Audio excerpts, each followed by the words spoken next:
thanks a lot for coming. And let's talk about marketing strategies. You're expert in this matter. Well, I don't know if I'm an expert, but a lot of people call me an expert, which means it must be true. I call you an expert. You were mentioning like your wife a moment ago, how she managed to grow up to like 100,000 followers. Oh, my wife's done an incredible job. So, she actually really got involved in LinkedIn and also Facebook and Instagram, probably quite heavily about 2 years ago, the same way I did. And she had a very small following.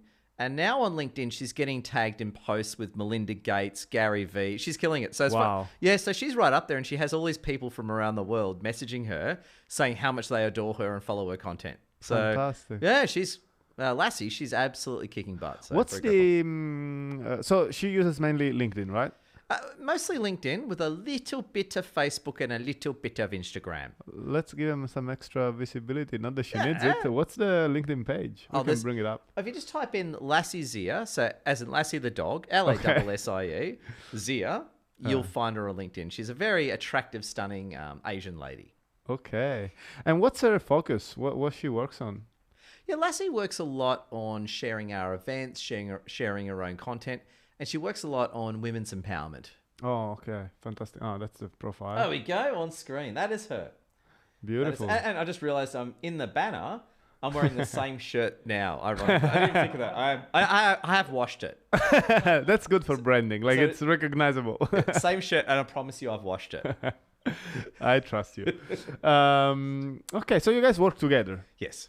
What's your main focus? Yeah, my main focus is coaching and mentoring influencers. Okay. And also supporting the global community. So helping people get really popular and become influencers, give them the skills and training, and also connect them with other like-minded people along the world. So people, you know this, Ramon, when you're in your own business, it's very lonely. So we do our best to, totally. So we do our best to connect everyone. So you're not alone anymore. You're part of a global community of like-minded people who are supporting each other to achieve what they need to do. Fantastic. Networking is like the key element of, being an influencer, but any career, any job. I think like the more connections you have, not just in the work environment, even in life in general, like you need to have a network of people around you. On that note, just case in point, before I was an entrepreneur, before I got washed up as a homeless veteran and all that, the best job I ever had... I want to know about that story. I'll tell you later. The best job I ever had, I was the marketing director at Rest Point Casino in Hobart. Best job I ever had. I got that not through Seek, not through jobs. I got that through networking. So the best job of my career, before I absolutely... not their fault, my fault. Before I absolutely tumbled and lost everything, which is another conversation. No, I got it all through networking. So be it you're a job seeker, you're an entrepreneur, you're a student, you've just come to, for example, I'm not from Sydney. We have a lot of people who, come to Sydney to start new lives. Networking is the foundation for success, whatever path you're growing in. 100% agree. I'm going to tell you quickly my story, which is exactly the same. Not through CVs and stuff like that. I got one of the best gigs that I ever got was to be the director and writer and host of a TV series on national TV in Italy out of networking. No way. Yeah, so this is in Italy. You got the job in Italy. And then my career tumbled when I moved here. I mean, I need to start over. But yeah, like networking is the best way because people. I think everything is about trust. And if you don't connect with people. And when did you come, Ramon? When did you come to Australia? I've been here for 3 years now, almost 3 years.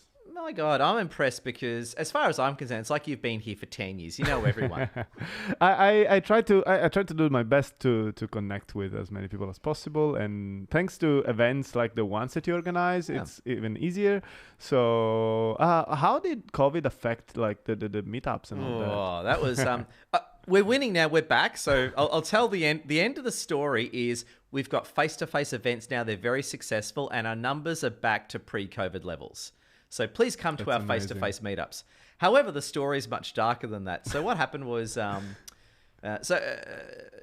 what we did was we just went interstate with all our events. We started events in Queensland and Melbourne, and it was about February in 2020. As you know, sort of the nuclear warhead went off, like the actual atomic explosion. was in about March, and it just shut us down. And what happened was I used to get a lot of my clients through networking. It really damaged our business. So our revenue it crashed very quickly. Yeah.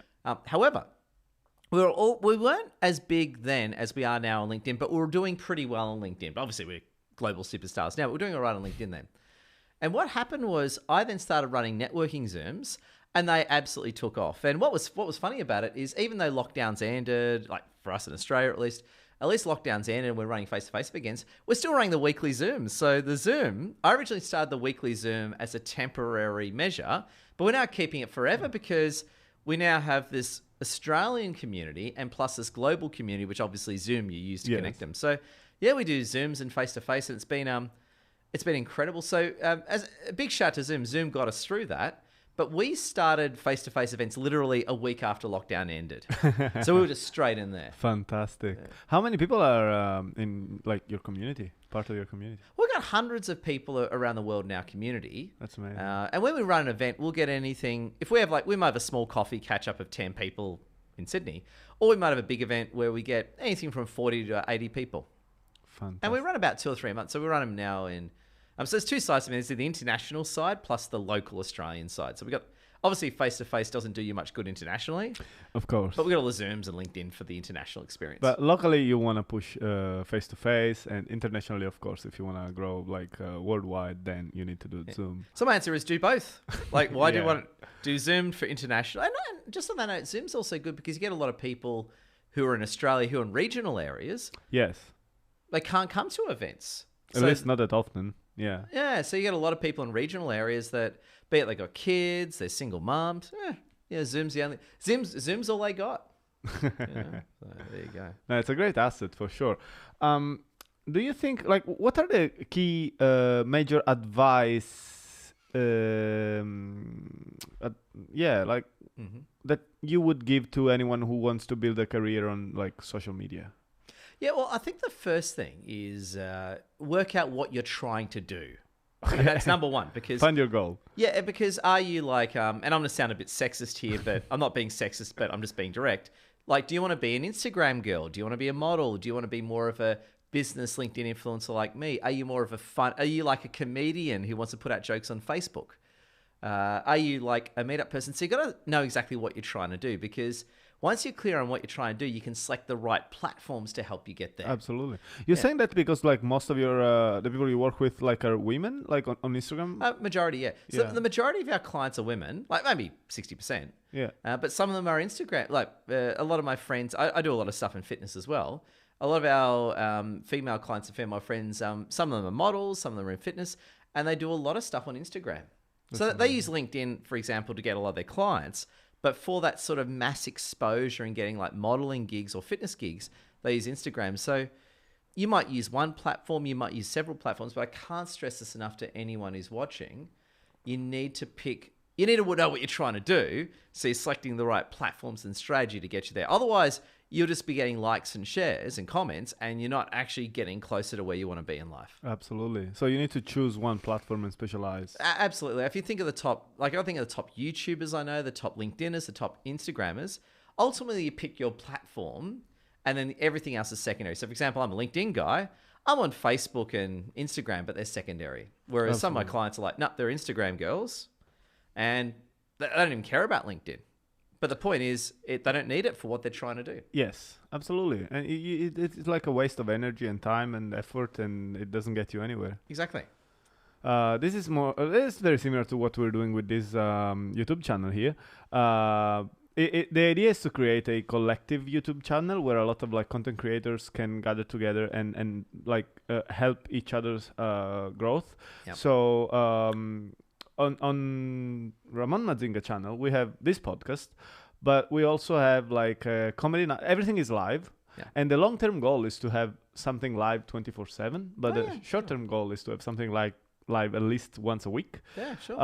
So we have this podcast twice a week and a comedy show where two comedians give relationship advice to people that call in, and gig live jam session music night every Friday night. Yeah. And we try to add more shows to the schedule. we started like live streaming on Twitch and Facebook and wow. YouTube at the same time, and then we realized like we just need to focus on Exactly. YouTube, and we're just doing YouTube now. Yeah, because the thing is and you'll know this, Ramona, it's just a post that does well on Facebook might bomb on LinkedIn. Yes. A post that goes viral on Instagram may not meet LinkedIn terms and conditions. Not even, It may get your account blocked. Yes. So you got to be, and one of the biggest mistakes that I made is I tried to nail all 3 platforms at once. Crazy strategy. The moment I said I'm going to become a LinkedIn guy and forget everything else, it was sort of like my life began as an influencer. Okay. Yeah. When was that? 2 years ago. Okay. So it's about so it's 2021 now. So it was 2019. The start of 2019, I started the LinkedIn journey, which was good because it set me up. I didn't lose my business in 20. If I didn't start that LinkedIn journey in 2019, I would have lost my business for sure in 2020. Okay. So I was very lucky. So I got in a year early for different reasons. I didn't know the pandemic was coming, but I got in a year earlier for different reasons.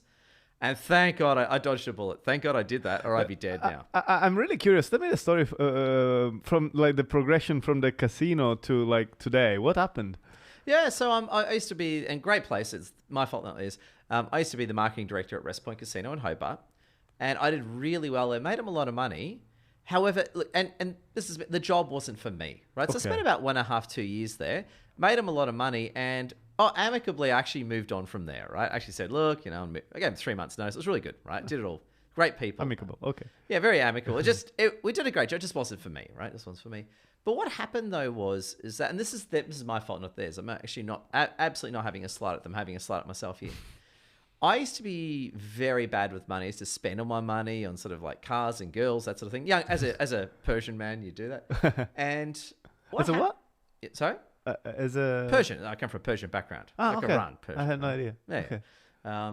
Anyway, and what happened to me was that basically I was also involved in I had a bad relationship that cost me a lot of money as well when the separation occurred. Kind of sad. And anyway, and what happened to me was very quickly my money ran out, very quickly, and homeless had no money, right? And I was in Hobart at the time, and things weren't working out for me, so I left. And so what I decided to do was I actually went to Sydney. I was living in my car at the time. Went to Sydney and actually went to DY Beach. No, it's a long story there. I actually lived in my car on DY Beach. DY is amazing. Oh, great place. Go. Yeah. If you're going to be homeless, go to DY. Oh, DY.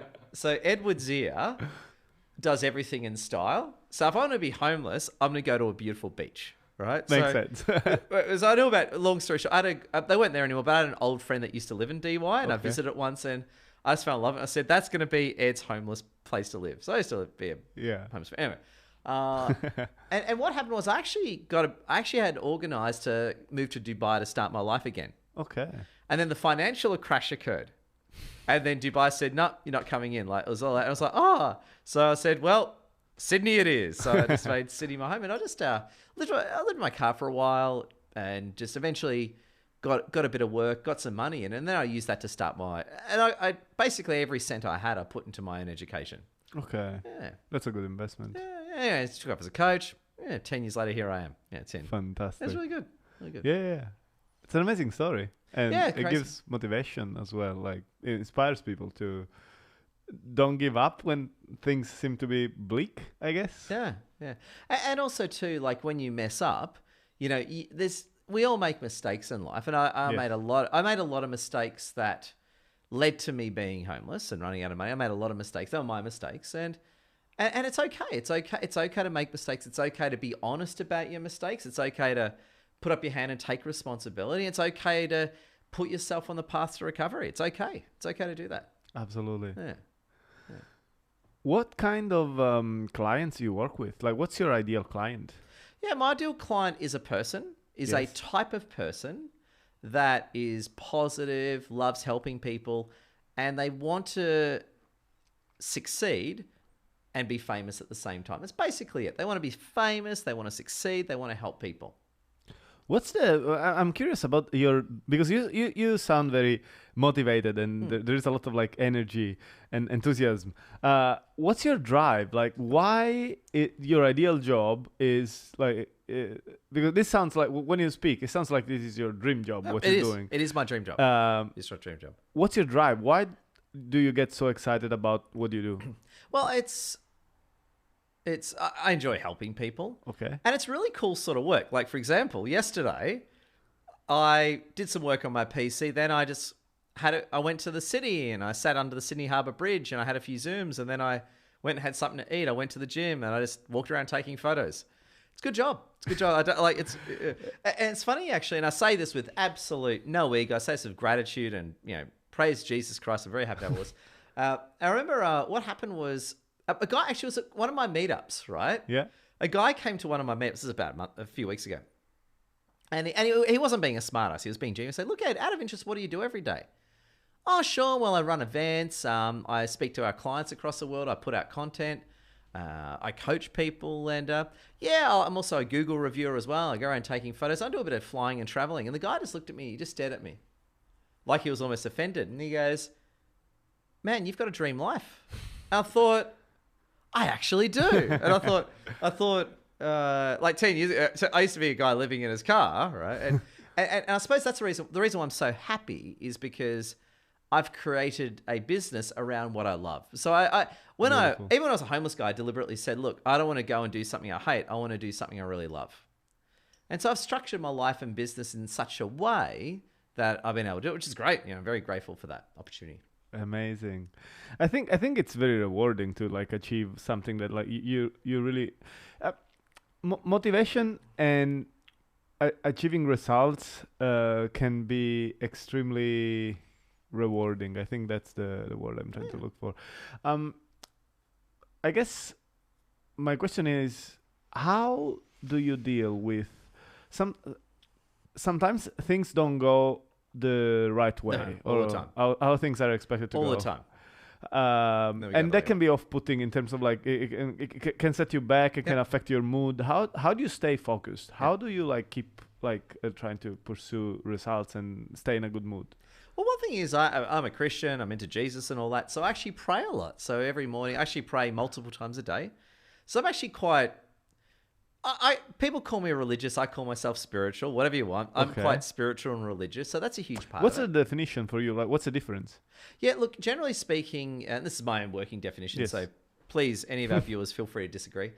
Generally speaking, spirituality is when you care about the universe beyond you, right? Okay. So someone who cares about themselves is not spiritual. Someone who cares about everyone around them and the greater good is usually someone you would call spiritual. Okay.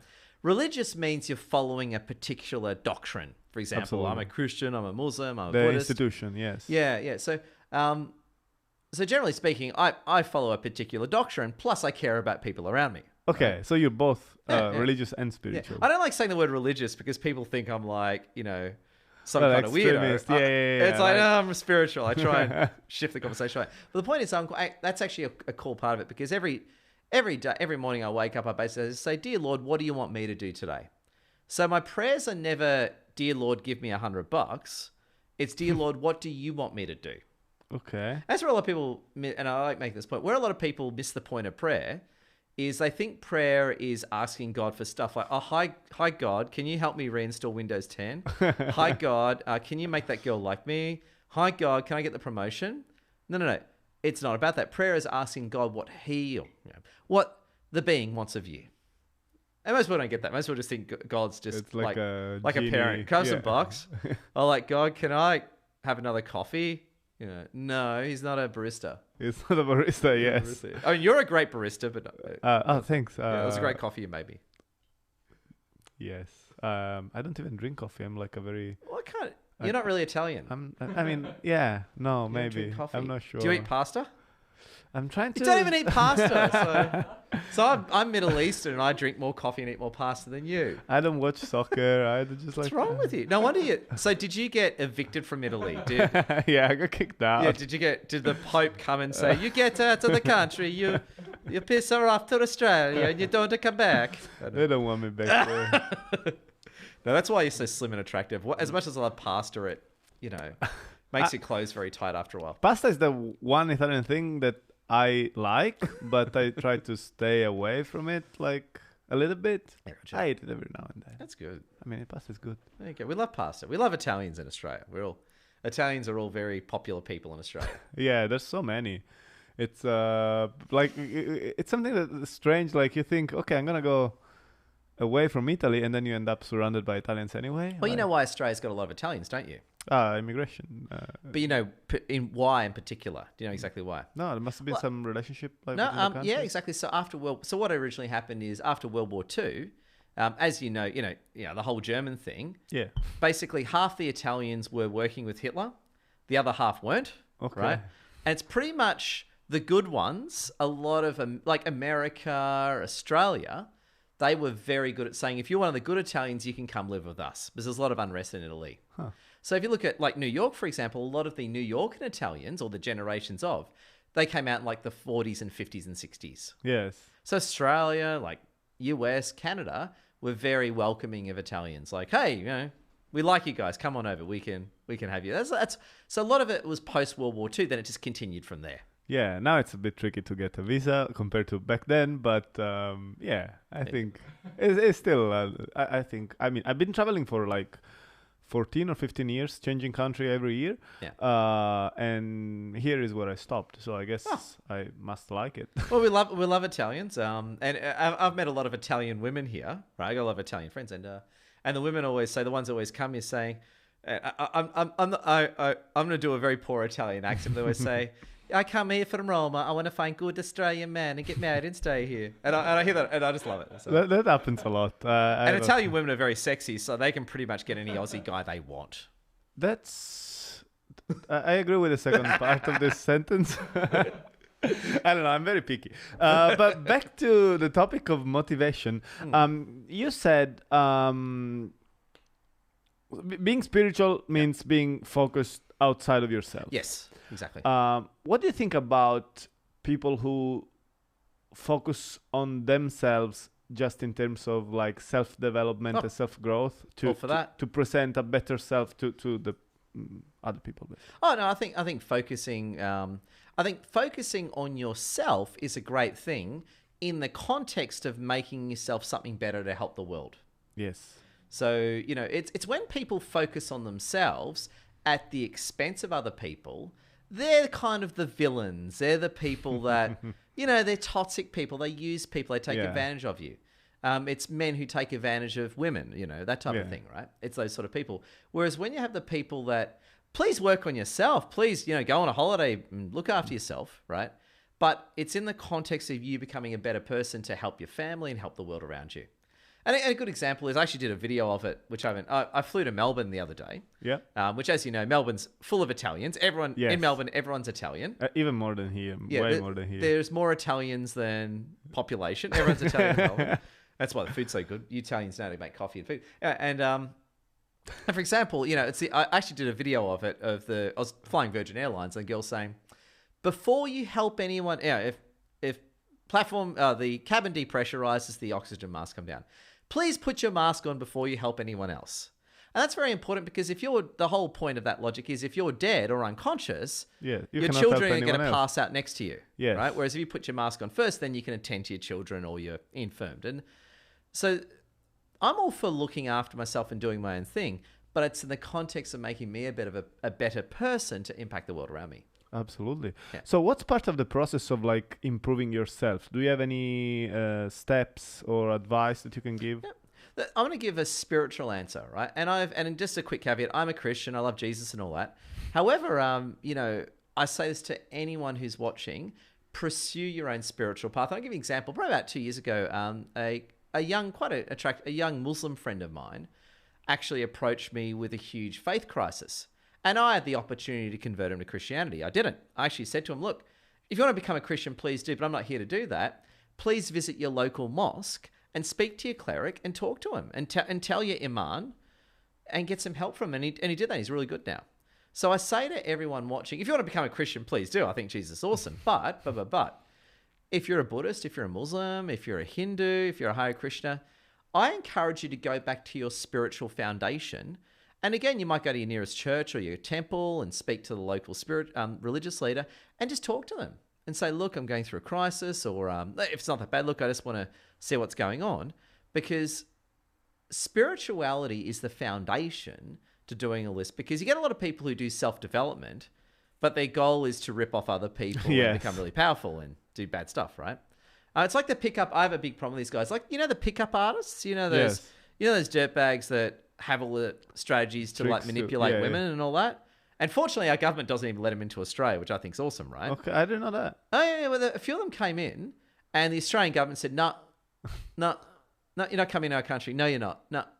Interesting. And I'm power to them. They're just not putting up with it, right? There's a lot of YouTube channels that just teach how to be a pickup artist. Oh, and that's the real dark side of it, because they're people that learn all their mindset strategies, but their goal is to basically, they're predators. Yes. They found a legal way of being predators against women, right? It's legal, but it's pretty bad what they're doing, right? These horrible pickup artists, which I condemn on every level. Whereas if they, I guess depends on the motivation, right? Like, yeah, exactly. If you're learning all this stuff to like become a predator, I'm all against that, right? Yes, absolutely. But if you're learning that to learn empathy and learn how to connect with people, then it's good. Like, Please depends do. on the approach. Yeah, please do. So it's Most people are not like that, though. yeah. And so I think the people who do well with personal development are the ones with a good spiritual foundation.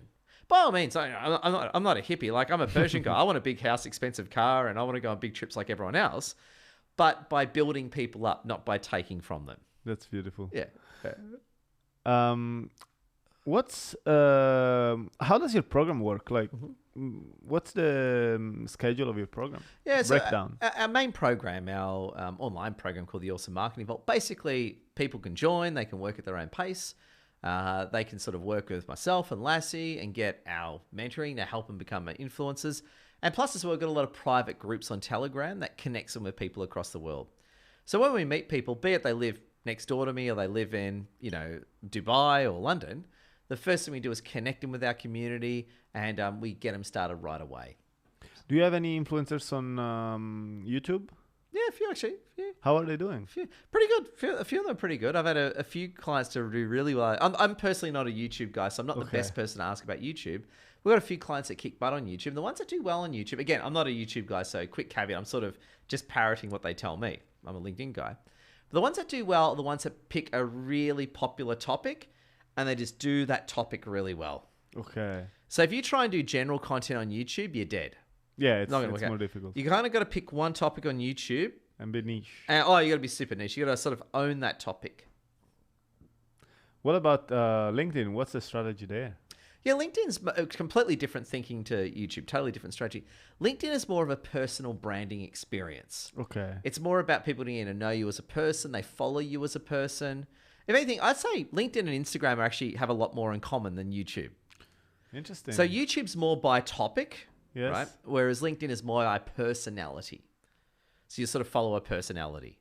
Okay. You follow a person, they share ideas. You either like their ideas or they don't. You either subscribe to that person or you don't.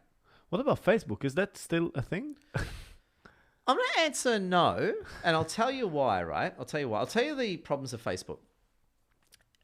And Facebook, I think I could be wrong on this. Facebook really cut its organic reach about 3-4 years ago, Yeah. right?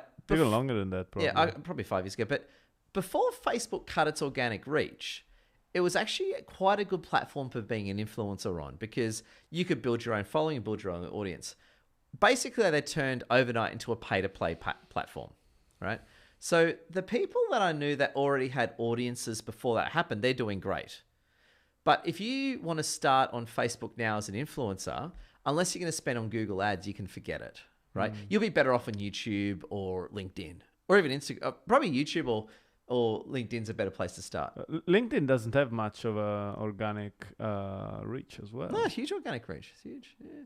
LinkedIn's got a huge organic. The reason why LinkedIn's so good is LinkedIn makes most of its money from subscriptions. Yes. So Facebook, as much as I don't like Facebook in defense of Facebook, how are they meant to make money? They've got Ads. Well, they've just got paid ads. LinkedIn's part of Microsoft, plus they make all their money from subscriptions, be it for Navigator, Premium Sales Professional.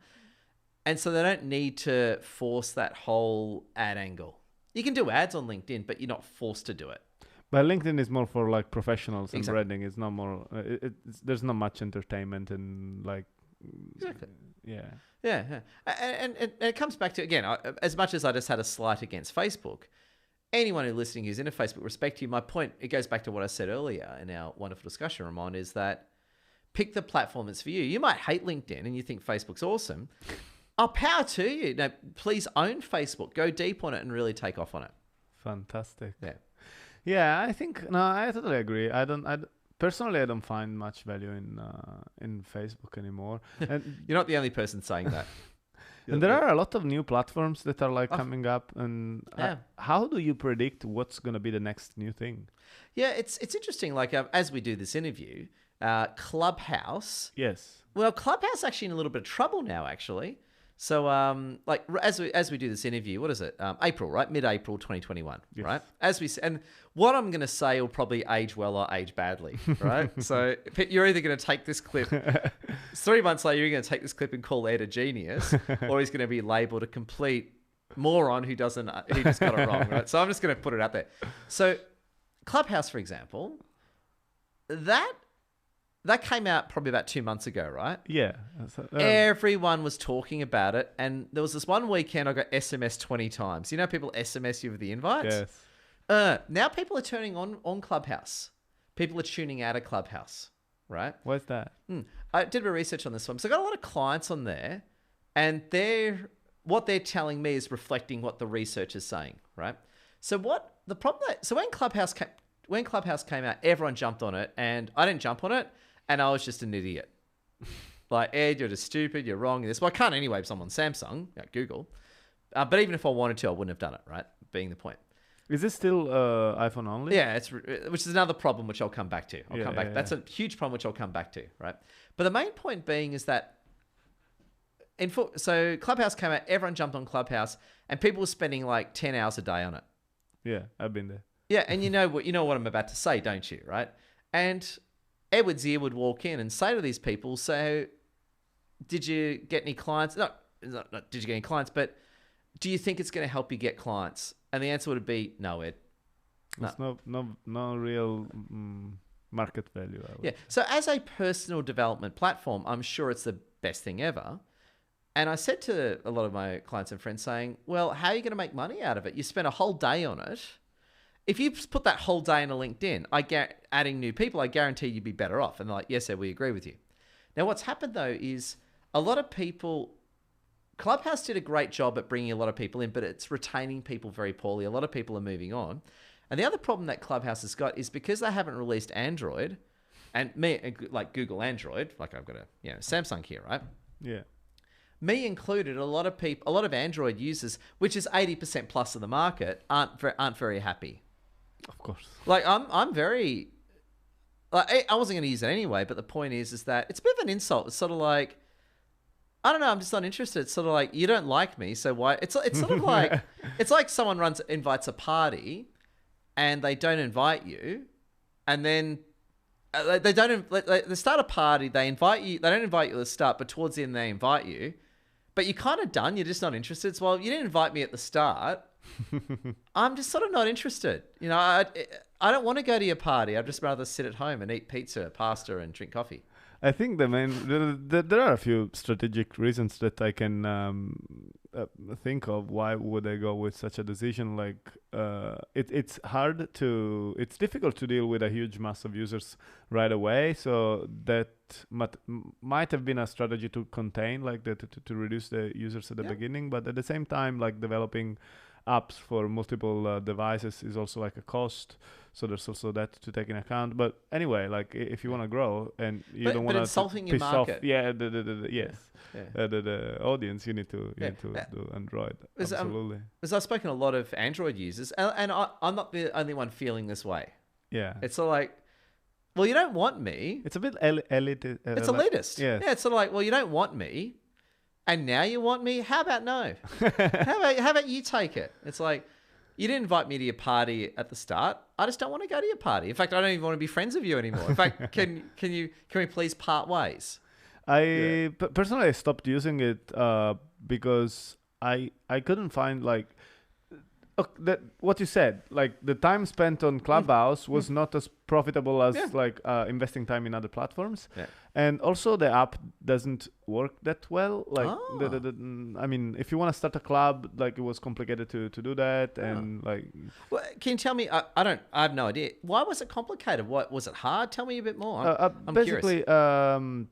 when I started using it, it was not possible to start a club. You had to send a request to them, and it was like a early rollout feature. So they only allowed that to like a few users, and they would approve it manually. After that, they added the feature, but you needed to be active on Clubhouse to like. Whenever I wanted to create a new club, it will go like, you're not active enough on Clubhouse, so try again later. And I'm like, what are the... It was like I just jump on LinkedIn and create a page in 10 seconds. Yeah, 45 seconds. Yeah, but this is what happens with like new apps and new platforms, I guess. And but the annoying thing was that there were no parameters. Like, okay, what do I need to do to be more active? Because I'm joining other people's clubs. I'm involved in conversations. Is it 5 hours? Is it 10 hours? Yeah. What do I need to do? Like, do I have to go like do 10 push-ups? You tell me. Yeah. Right. So eventually I just gave up. Yeah. It's funny you say that because when my clients started telling me this weird stuff, I'm like, what? Right, I just thought it was absolutely crazy. Right, I think the core idea was absolutely brilliant because it gives a place to talk. You get to connect with people that you would be never able to. Like, it's not that you can reach out at, I don't know, like kim.com on Facebook and send him a message. Yeah. But there you can actually talk to the guy. Well, it's a bit tricky because there's a queue of like 1 million people, but it's easier to approach certain people, or at least to hear their opinions on like Gary Vee and like people. Well, and I'm all for that. I'm all for personal development, but I'm looking at it from a marketing viewpoint, right? Yeah. So personal development, I'm sure it's the best platform that's ever existed, right? And I got no qualm with that. But that's not what I'm talking about. I'm talking about you becoming an influencer, you building your business. And one of my mentors, actually, Brad Burton, a very great guy from the UK, he did this post on, he's very successful, very wealthy British guy. Yeah. He did this post on LinkedIn, on Facebook, sorry, this post on LinkedIn saying, I've sat on Clubhouse for 10 hours now. If I have to do this to be a billionaire, F off. I'm never going on Clubhouse again. Okay. And that summarized what I think a lot of people are feeling. It's just, you're spending all this time on it. Again, if you want to do, at the end of the day, if you want to do personal development, why not just watch a video on YouTube on demand? Yes. Let's do that. But putting that aside for the moment, at the end of the day, I think it's that, okay, after people spend 20, 30, 40 hours on Clubhouse, it's like a video game. You can only play the video game so much and eventually you're done with it. And I think it's like that. It's like a good video game will last 10, 20 hours. Once you've done it, you might replay it again, but unless it's a really good multiplayer game, you're going to move on, right? Absolutely. And I think Clubhouse is a bit of a video game. You might get into it, but once you've clocked it, or I'm out of here. Yeah, if there is no further development on like what it can give you, then there is no reason to spend more time. And they hate Android users and they hate Google. So it's like, if they hate me, well, why am I spent to like you? What do you think about TikTok? I actually have a lot of respect for TikTok, right? Now, TikTok's not for me. I want to give you... I actually think a lot of people are going to hate me for this. And if you want to... I'm not on TikTok either. Yeah, if you want to turn off the interview, now's the time to turn off the interview. So I've just lost 2/3 of my audience. So feel free to hit that end key right now. I've just lost my audience. But I actually think TikTok's really good. And I have a lot of respect for it.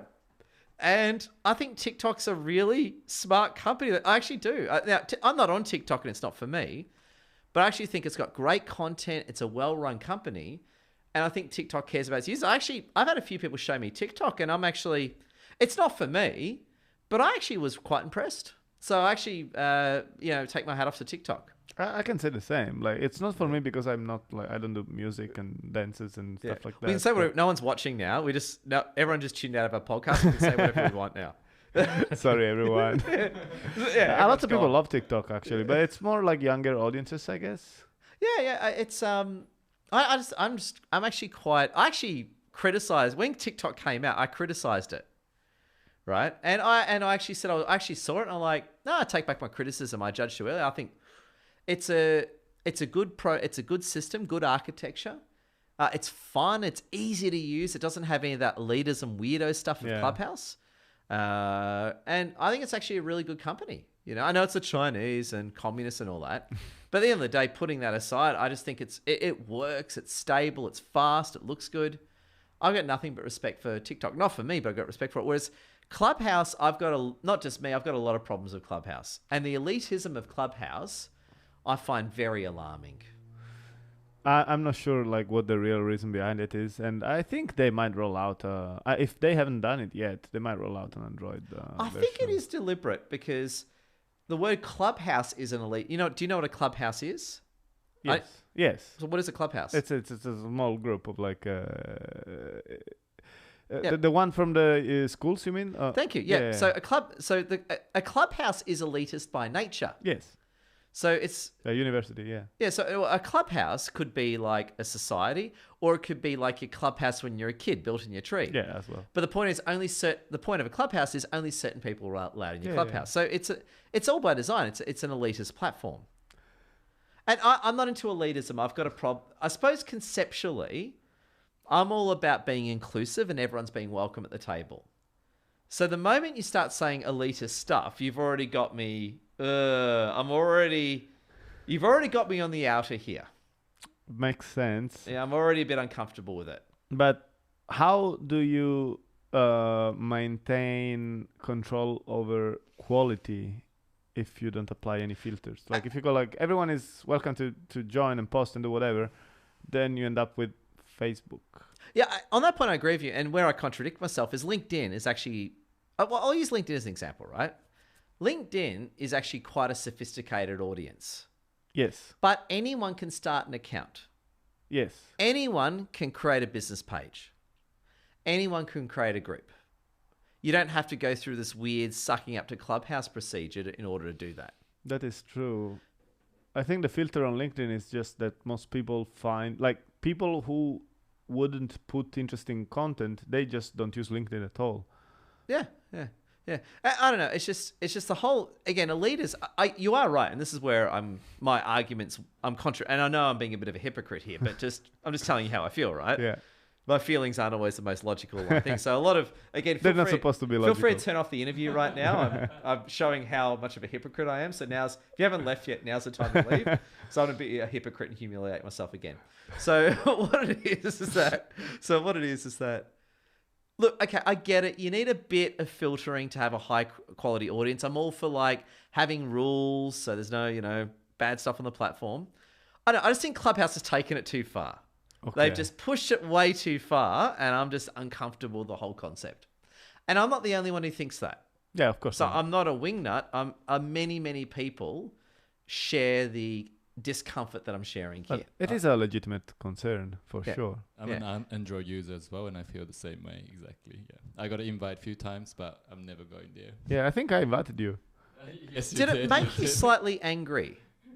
Yes, because when I got the invite, I actually clicked one, and then it basically said Apple only. I won't do it on camera because it's rude, but I stuck my finger up at my phone. I was like, I won't do it because I'm not being recorded, but I did an offensive hand gesture to my phone. So you were annoyed too, were you? Yeah. I think I would have felt frustrated as well if that was the case. And what happened was, where it really got to me was I got SMS'd 30 times overnight too. Like people were SMSing me at 2 a.m. Wow. And I had literally this wall of Clubhouse invites, and I can't do anything. You can buy an iPhone. Yeah. I can't reasonably do anything. But anyway, but I was already annoyed. I'm already angry. And but what it was, the biggest problem that I got is just people burning time on there. Yeah. Again, I think it's like a video game. You get a new video game as an old gamer myself. You get a video game, you might stay up a few nights. Takes you 20 hours to finish it. Once it's done, that's it. I think that the only good thing about Clubhouse is that the user experience, unless you want to start a club, the user experience is actually pretty good. Okay. It feels like you're on a phone call with like whoever VIP or person of interest, like you actually have interest in like talking to and learning from. So that like breaks some barriers between people. I like that. Like it's all about networking again. So if something gets people closer together, regardless how many filters and difficulties like there are in the way, it's positive ultimately, but there are so many problems with that. Yeah, I suppose my counter argument is, my pushback is, and I said this to my clients who agreed.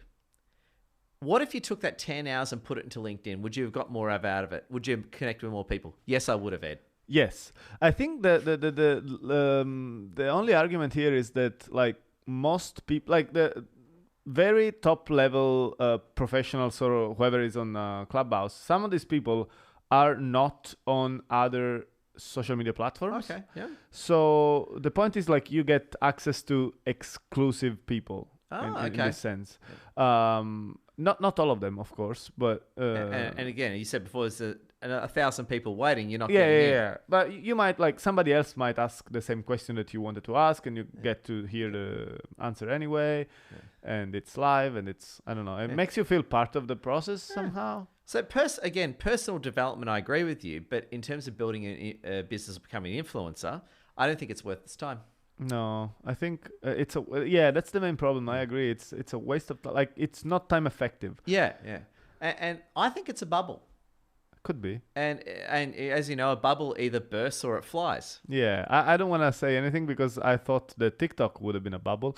So on TikTok, I thought it was a bubble, but when someone actually showed it to me, I was like, no, this is going to stick. I actually said that this is going to stick. It is addictive. Because in all fairness, and this is me defending TikTok here, which you don't hear very often. like, again, if you want to, now's the time to leave the interview. Like, there's probably about no one watching me by now. I've just gotten rid of my whole audience now. I think it's been pretty interesting. I've got rid of my whole audience. So if you are watching, thank you. You're probably like one person left. But no, what it is no, TikTok, I was really impressed. I'm like, it's fun. It's interesting. I was actually quite impressed. Whereas when someone showed me TikTok, I wasn't, Clubhouse, I wasn't impressed. Okay. Yeah. Whereas TikTok's fun. It grabs you. It's interesting, right? Yeah. Whereas Clubhouse to me was completely just, different audiences. I was just, Clubhouse. I don't know. Yeah. TikTok's just got this fresh, fun appeal. And I don't know who runs I know nothing about TikTok, but very smart. The people running the company are doing a very good job. You can tell they get it, and you can tell they're working hard, whoever runs TikTok. Fantastic. I think I have one last question. What do you think, on average, would be let's say two questions Please. combined. Yeah, sure. Is it... Okay, what's the time average that it's necessary to go from zero to making a living out of like social media? And the other question is it worth it in terms of like the effort and the time that you put in? Is it a viable career choice? Like, do you advise people to quit their job and do this full time? Absolutely not. Okay. So if I can Yes. I unpack that question? Yeah. So it all depends on what you're doing. However, me included, in terms of making a full-time living out of being an influencer, it's going to take you about 2 years of hard work to get there, right?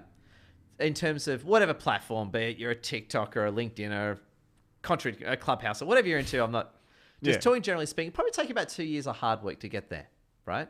But it depends on your business model and what you're doing. But I'll say it as a default, 2 years. It'll take you 2 years to build yourself a platform. Now, here's the good news, and this is where in answer to your second question, I say, yes, it's worth it. Because once you've built that platform and you've got the skills and experience, you can create an extraordinary life for yourself. So as I said to you earlier in our interview, and thanks for the wonderful interview, I tell people what I do now, and people just stare at me, right? It's an amazing feeling. Like they're offended. Some are like, what the, I want that, right? And people are saying that. And don't get me wrong, it hasn't been all beer and Skittles. It's been a lot of work to get there. But what I'm saying is after you put in the hard yards, you can create a very amazing life for yourself. And Lassie and I, again, we work hard. I mean, I had to fly into Melbourne and back in the same day. I was awake for 21 hours straight, right? That's right. But I'm flying. I'm going to restaurants. I'm hanging out. Like, it's extraordinary, right? So I say to anyone, and please don't quit your jobs. Please don't say, I watch Ed on the Ramon show and I quit my job and Ed destroyed my life and wrecked my marriage. My children don't see me. Please don't. Don't do not that. saying that, right? What I say to anyone watching, if you're working full time, please keep working full time. work on the side. Yes. Have if you're treat it as a side hustle. How much commitment does it take? It's up to you. It's up to you. If you post once a week, you're not going to become an influencer. Yes. If you post once a day, now you're talking. If you post 3 or 4 times a day, now we can have a serious conversation. It all comes down to, and it depends on what platform, what you're trying to do, and what kind of influencer. Yes. So different platforms, different rules. yeah, and what you want to do. Are you already in business and are you becoming an influencer to build on that, which is kind of what I did, or are you sort of going in from work wanting to become an influencer? So, but I do say this: so please don't quit your jobs and destroy your relationships, your marriages, and your kids will never see you again. Please don't do that. All right. However, start as a side hustle and just take it from there. Fantastic. Okay, thanks a lot. This was illuminating, very, very good chat. And thanks everyone for watching. Thanks, Edward. ZIA. Good night.